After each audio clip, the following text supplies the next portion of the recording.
Hello, and you're welcome to Dan and Darragh Do Ability. I'm Darragh McNicholas. And I'm Dan Airy. This is our podcast, and we're going to be looking at disability, or rather the ability in disability.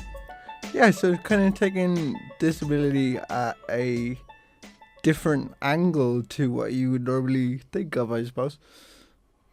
Yeah, I think that's only fair to say, Dan. I suppose this episode we just want to tell people who we are, what we're up to, or how we got here. I suppose it was a couple of months ago during the summer. I said it to you. I mentioned to you as an idea. Let's see what we can do. From my point of view, I can't really go off. Obviously, I suppose we better tell people we're media students. Yeah. Here at IT Tala. Mm-hmm. We're creative digital media students in third year in IT Tala, and one of the modules we actually do is we study radio production. So we thought, why not kind of take it outside of kind of the general assignments we do and create something independently that has no kind of definite deadline and just see where it goes, really. Yeah, I think it is a good idea. I think we can definitely do something with this, both from a learning point of view, but also, I don't know, just to shine a light, I suppose, on disability and the struggles people have. And this is going to cover everything from Asperger's to people in wheelchairs, people on frames, mobility issues, the blind, Yes. the deaf, everybody. Mm-hmm. So we have some things planned, some shows that we want to look at. But we'd also ask people, if you're listening, if there's something that you want us to come and have a look at, if you've got a story you want to tell it, we'll certainly be more than willing to listen. 100%. This is something that we thought of initially, but we definitely wanted to be driven by you. So if you want to get in touch with us, please do, and we'd be more than happy to incorporate the ideas that you do give us into episodes that we do record in the future. So I think we'd agreed that we would today just tell people about who we are. So do you want to kick off? Yeah, I suppose for me personally, I have a condition called cerebral palsy. So I'm Dan Airy, as you know. To start off with, I suppose I'm from Dublin. I live in Ballantyre, and I was born with a condition called cerebral palsy. And the official kind of name for it would be cerebral palsy spastic diplegia, which basically means that when I was born, I had a bleed on my brain, which means that my legs are very high toned and my torso be low toned. So that basically means that my legs are particularly tight, and I'm not able to walk as a result. So I would use an electric wheelchair to get around. Which is great fun at times, but it does get quite difficult when you come across certain obstacles that society do put in place. Okay, but I suspect you're more than just a chair. Oh, 100%. I would view it as kind of, I use the chair as almost a vessel to get around. I mean, I've spent my life almost trying to get people to see the fact that I'm, see me for me, almost kind of thing. And that, as I was saying, the chair is almost a vessel for me to get around. It's my legs, essentially. So yeah, no, I mean, there is an awful lot of ability that I do have that might not necessarily be seen immediately, and I think that's the kind of message that we're kind of trying to get across as a whole, really, that there would be kind of the ability that you don't really see behind disability. So we did discuss 3 questions as well. Yeah. So hold on, I'm going to ask you your questions since you're talking. Okay. And then you can ask mine after I've done my little intro bit. So, if we were talking about sort of disability, but what's your sort of hidden super ability? Wow. That's an interesting question. Well, I suppose I I'm I would consider myself a people person, so I'm definitely happiest when I'm around people and I can help make them smile, and kind of I would consider myself very outgoing. Um, Although sometimes the then nerves can get the best of me, that I would kind of I don't know where I was going with that really, but I suppose my best ability is that I will always work to, I suppose it's cliche, but work to the best of my ability in terms of I I remember my mum telling me at one stage that when I was doing my homework uh, in primary school, I used to, like, if I was writing or something and I didn't get the cross on a T right in a word, I'd have to like rub out the whole word and start all over again. So I'm a bit of a perfectionist, to say the least. But I like to think of that as, it can be a negative, but I like to think of it as a positive, because then once I complete something, I know that I've put everything that I possibly can into it. So yeah. Okay, so like I said, we're third year media students. So in 2 years' time, where do you see yourself? So that's a year after graduation. In 2 years' time, wow. Well, hopefully I'll have found work in some kind of media, media organization. I suppose my ultimate goal would be to, like, this is years down the line, but my ultimate goal would be to host my own TV show. On, say, I don't know, RTE maybe. But I suppose 2 years down the line, if at all, I could be working in any media organization, that would be like 100% perfect. Okay. Right. I suppose one of the obvious ones then, if you were going to be an animal, what animal would you be? Oh wow. I don't know why, but I'd have to say a monkey. Monkey. Yeah, probably because you could swing from trees, and Tarzan and all that. So Okay. I don't know why, but there you go. Fair enough. I'm not asking why, Dan. We're not going to dig that deep. This isn't therapy. This is a podcast. Exactly. Not therapy. Exactly. Okay. So, I suppose a little about myself. I'm Darragh McNicholas. I'm a mature student here at IT Tala. I'm originally from Tipperary, living in Dublin, I suppose, the last 25, 26 years. Had various roles. Been pretty much working all my life. Never went to college originally when I left school. Just went working. Enjoyed money too much. Stuff, things. Married, couple of kids. House here in Tala. And ended up here in IT Tala after, I don't know, I think it was just an opportunity to come back to college. Actually, it presented itself after I got made redundant from one of my last jobs. Okay. And I'm never going to get a chance like this again. It's part of me kind of wishes I did when I left school, but I wasn't prepared for it then. I'm hardly prepared for it now. But it's highly unlikely my wife is going to listen to this, but I'm having a ball. I really am enjoying this. This is everything's just new and wonderful. A little bit of script writing here and a little bit of this, and you're looking at something else. Oh God, that's deadly. Oh, but this is even better. So there's a lot of that for me. And I know we did come up with this idea to go off and do this, and this kind of suits me to some degree because the age I am and the kids that I have and the lifestyle I live, it's not necessarily going to be easy for me to go off and be an intern somewhere.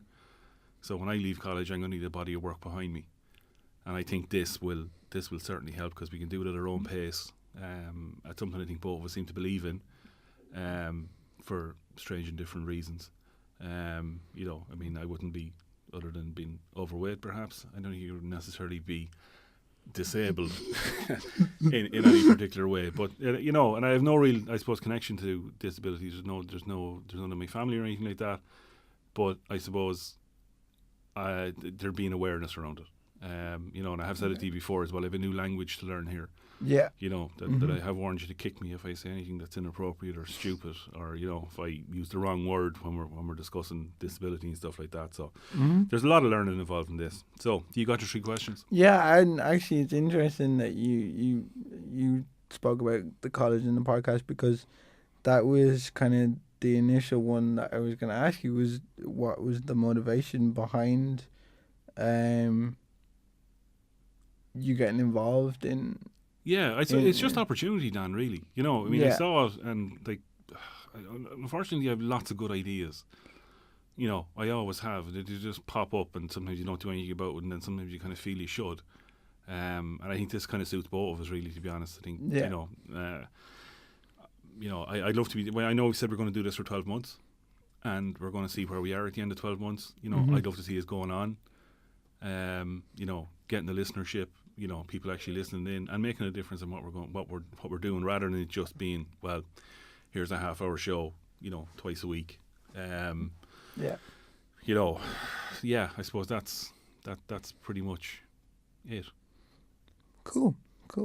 You know, that's definitely very like grounded, and it's very simple, and it's something that as you were saying, we're both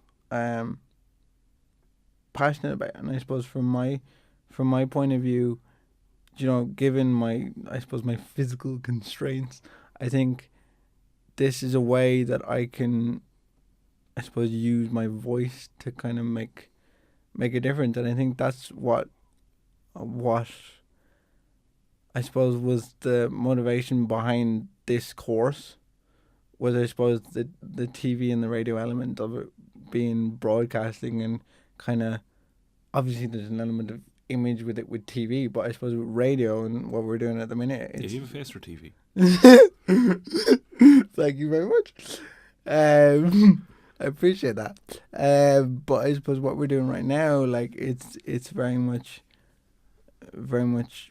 voice based, and I think that, going back to your original question, I think that was, now that I think of it, that is kind of my main strength, is that I can use my voice, and I feel like not that I have an obligation to, but I have the ability to, so why not?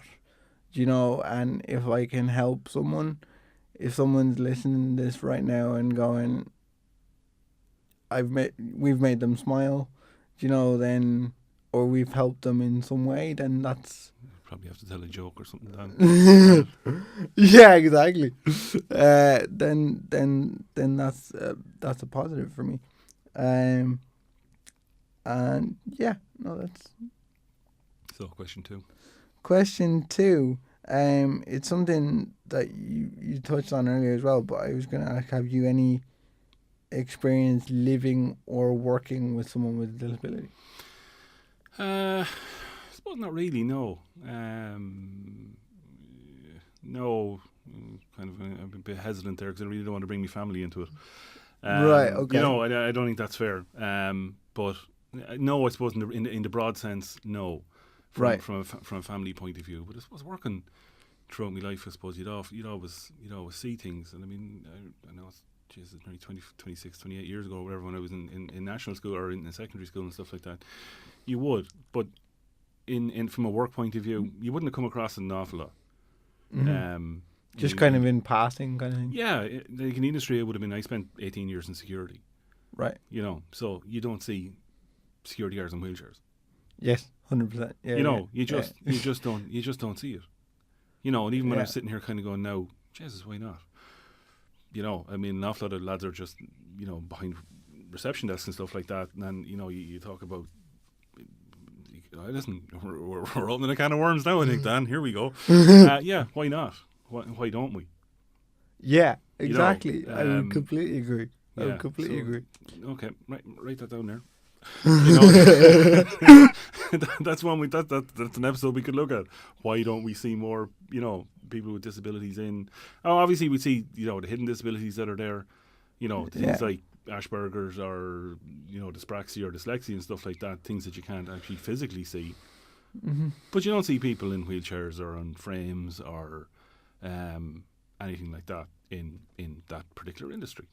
Okay, we'll have to have a look at that one. So then. Yeah. Yeah, so I suppose in the broad sense, no. I suppose when I was younger, I would have worked with Special Olympics and stuff like that. Kind Right. of helping out and things. Yeah, but no, there's no reason I'm here. No, there's no one good solid reason I'm here. No. Okay. That's good.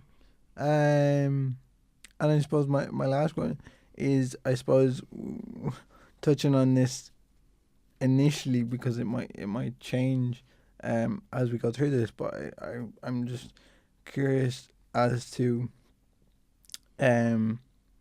your view on society's attitude towards disability at the minute.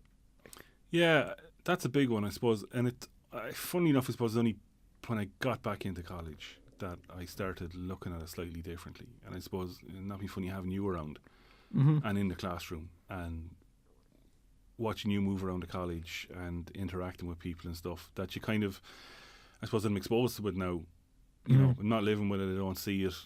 You might kind of, you might see it if I was on a bus with people, and a guy in a wheelchair comes in and, it's disruption and it's a hullabaloo and, the ramp has to go down and all this kind of things that have to happen. And you lost me train of thought there. Go to question again, Dan. What's your view on society's Okay. attitude? Yeah. Well, that's I do, and I would think of like the campaigns that we've spoken about. There's one there is out my way and stuff like that, and people putting signs out in streets, and people with disabilities or blind people or whatever can't get around signs or can't manoeuvre around. I even spoke with the incident earlier to you, which is going out on the podcast, about me in a wheelchair in a car yesterday, on my way home from college. Yes. So if you don't see it, it's not an issue, And I think possibly, maybe here we might be able to bang a drum for it. Yeah, we might be able to open people's eyes. Exactly, and bring pardon it to. I think that's a pun enough. That's not the worst pun in the whole wide world. I think it's fairly appropriate actually. Open people's eyes to, what's going on, and if you can't see it, and just have a different point of view, because everybody has something to offer. Yeah, I mean, I think for me personally, I would tend to think of myself as I'd be very open with my feelings about things, and I think at certain times that's harder than others. But I think one of the main things is I just want the time to be understood, and I think that's I can speak for myself in that, but I don't know whether that would be a widely held view between with everybody with disability. But I think I have friends who have quadriplegia, which for anyone who doesn't know what I have at the minute is diplegia, so it means it affects both my legs. So they're really tight and prone to spasms at times and things like that. But what quadriplegia is it affects all four limbs. So Sorry, I apologise. That was my stomach rumbling. It's been a long day in college. Meanwhile, back to the show. Yeah. So it affects all four limbs. So basically means that all four of your limbs are tight and your hands might be scrunched up, like they wouldn't be out flat like a normal palm. I don't want to say normal. Yeah, I know. Yeah, I know. It's hard. This is radio, so it's really hard to see what Dan is saying. But yeah, Yeah. Are we in a situation now where they have no control over it? They can't straighten it out, or it's just so tight that that's where it stays? It's so it would be. Yeah, yeah. I mean, you. There's stretches that you can do, but it would be stretches to get it out straight for a particular amount of time, and then it would kind of eventually. I suppose I'm not an expert in that area because I don't have the condition myself. I suppose I'm just looking at it from my point of view looking in. But I suppose getting back to the point I was making earlier on. Yeah, please do. Is that, this particular person has such a sharp mind, and she knows exactly what's going on. She knows exactly who she's with. She knows exactly what she wants. It's just she finds it difficult to show it at times, and that's where I come back to giving people the time, because if you do give people time, then you can take the time to understand that, okay, using this person as an example, she can communicate. It's just in a different way, Yeah. And I think that's where I was going with that. Okay. Well, no, I just want to take an opportunity. People can contact us on Twitter, on Facebook, and Instagram at the moment. So if you just look up Dan and Darragh Doability, so that's Dan and Darragh Doability. So on Twitter, Facebook, or on Instagram, you can get in contact with us there. If there's something you want us to have a look at, or something you want us to cover, if you have a story, if there's something you need to tell us, or something you want people to know, just get in contact with us. Email as well, funnily enough, dananddarraghddoability@gmail.com. Perfect. Yeah, so just to give, I suppose, a bit of an outline of what we're going to be doing next week. Or sorry, not next week, the next episode. The next episode, yeah. Episode number 2. Episode number 2. Episode number 2 will focus on